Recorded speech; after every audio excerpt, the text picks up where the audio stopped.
Picture this.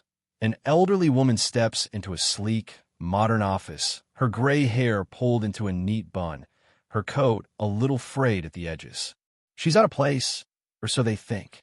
What happens when a grandmother walks into a cutting-edge tech startup and gets laughed out of the room? Stick around, because this story's about to flip everything you expect upside down.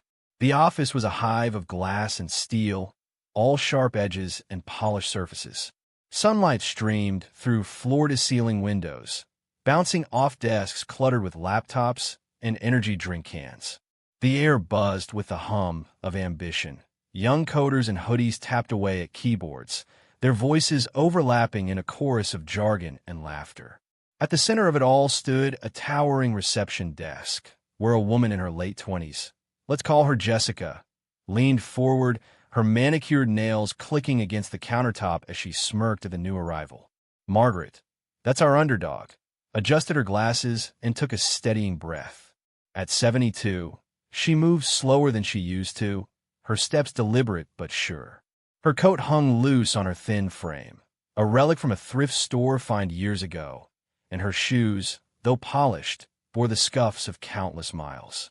She'd come here with purpose, clutching a worn leather satchel against her chest. Inside it, a stack of papers she'd spent weeks preparing. She wasn't here to beg or grovel. She wanted a meeting, a chance to pitch something big. But to Jessica, Margaret was just an old lady who'd wandered too far from the bingo hall. "Can I help you?"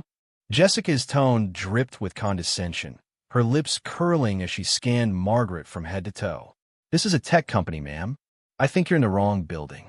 Margaret smiled faintly, unfazed. "I'm here to see the project manager. I have an appointment, or I'd like to make one." Jessica laughed, a sharp, cutting sound that drew a few heads from nearby cubicles. "An appointment? Sweetie, we don't do walk-ins." And honestly, she leaned closer, lowering her voice as if sharing a secret. "This isn't really your scene, is it? Maybe try the library down the street." Margaret's fingers tightened around her satchel, but her voice stayed calm. "I have something they'll want to hear. Just give me 5 minutes." Jessica rolled her eyes, already turning away. "Sure, Grandma. 5 minutes to what? Knit us a sweater?" A few snickers rippled through the room, and Margaret felt the weight of every stare. She wasn't new to this, being dismissed, sized up, shoved aside. But she wasn't about to leave. Not yet. Something in her eyes flickered, a spark of steel beneath the wrinkles, hinting at a storm brewing just below the surface. The air in the office thickened as Jessica doubled down. She straightened up, crossing her arms like a gatekeeper at some exclusive club. "Look, I don't know how you got past the front door, but this isn't a charity.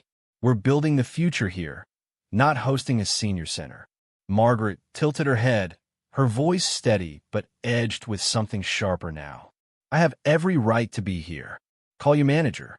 Tell them Margaret Ellis wants to talk." Jessica snorted, loud enough to turn more heads. "Margaret Ellis? Who's that supposed to be? My grandma's bridge partner." She waved a hand dismissively, glancing at a coworker who'd poked his head over a cubicle wall. "Hey, Tyler, get this. She thinks she's got a VIP pass." Tyler, a lanky guy with a headset dangling around his neck, grinned. "What's she pitching? A new app for bingo night." The laughter spread like wildfire, a chorus of mockery bouncing off the glass walls. Margaret stood there, rooted to the spot, as whispers rippled through the room. "Who let her in? She's lost, poor thing. Someone call security." Inside, Margaret felt the familiar ache bubbling up. She'd heard it all before. The snide comments, the assumptions. Decades ago, it was her accent that got her laughed out of rooms, thick with the cadence of her rural upbringing. Later, it was her age, her gender, her refusal to fit the mold. She'd scrubbed floors to put herself through night school, clawed her way up in a world that didn't want her, only to stand here now, her worth reduced to a punchline. But she'd learned something over the years. Resilience wasn't loud. It was quiet, patient, and unrelenting. Jessica picked up the phone, her smirk widening. "Security? Yeah, we've got a situation at the front desk. Some lady who won't take a hint." She hung up with a flourish, turning back to Margaret. "They'll be here in 2 minutes. You can wait outside, or not. Your call." Margaret didn't flinch. Instead, she reached into her satchel and pulled out her phone, a clunky old model that drew another round of chuckles. She tapped the screen with a steady finger, ignoring the stares, and held it to her ear. "Yes, hello," she said softly. "It's me. I'm here, but there's a problem." A pause. Then, "No, I'll handle it. Just be ready." She hung up, slipping the phone back in her bag, and met Jessica's gaze with a look that could have frozen water. The room didn't know it yet, but the tide was about to turn. The elevator dinged, and 2 security guards stepped out, their boots thudding against the polished floor. Jessica waved them over, triumphant. "There she is. Escort her out gently, though. She's fragile." But before they could reach her, Margaret spoke, her voice cutting through the noise like a blade. "You might want to hold off on that." She turned to the guards, calm as ever. "Call upstairs. Ask for Daniel Carter. Tell him Margaret Ellis is here, and she's not leaving." The guards hesitated, exchanging a glance. Jessica scoffed. "Daniel Carter? The COO? Oh, please. You don't know him. Stop wasting everyone's time." Margaret didn't reply. She just waited, her hands clasped around her satchel, as one guard shrugged and pulled out his radio. Yeah, this is Mike downstairs. Got a lady here, Margaret Ellis. Says to call Mr. Carter." A crackle, a muffled voice, then silence. The guard's brow furrowed. He says, "Put her on the line." Jessica's smirk faltered as Margaret took the radio. "Daniel, it's me. I'm at reception. They won't let me up." A beat. Then her lips quirked into the faintest smile. "Yes, I'll wait." Moments later, the elevator doors slid open again, and Daniel Carter himself strode out. Tall, impeccably suited, his face a mix of urgency and disbelief. The room went dead silent. "Margaret?" he called, spotting her. "What the hell's going on?" Jessica stepped forward, flustered. "Sir, she just walked in. No appointment. I didn't." Daniel cut her off, his eyes locked on Margaret. "Do you have any idea who this is?" His voice was low, but it carried. Jessica blinked, confused, as he turned to the crowd. "This is Margaret Ellis, founder of this company. Your CEO." The air sucked out of the room.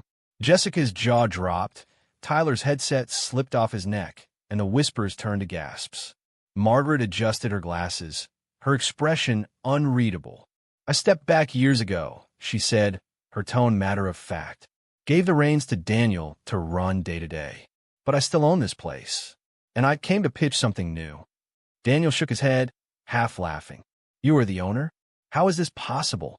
Jessica stammered, her face paling. Margaret's gaze softened, but there was steel in it. "I just want to be treated like anyone else walking through that door. Clearly, that's a problem here." She nodded to Daniel. "Jessica, you're done for the day. We'll talk tomorrow." The guard stepped back, and the crowd parted as Margaret moved toward the elevator. She paused, looking at Jessica. "Next time, don't judge what you don't understand. It's a good lesson for all of us." Her words hung there, practical and sharp. Know your worth, stay calm, and don't let anyone push you out of your own story. The office buzzed with a different energy now, shock morphing into awkward silence as Margaret disappeared into the elevator with Daniel. Jessica stood frozen, her hands trembling as co-workers avoided her gaze. "I didn't know," she muttered, but no one answered. Tyler slunk back to his cubicle, the bravado gone. Whispers spread like wildfire. "The CEO? Seriously?" She looked so normal. Upstairs, Margaret sat in a corner office that hadn't been hers for years, the city skyline sprawling beyond the glass.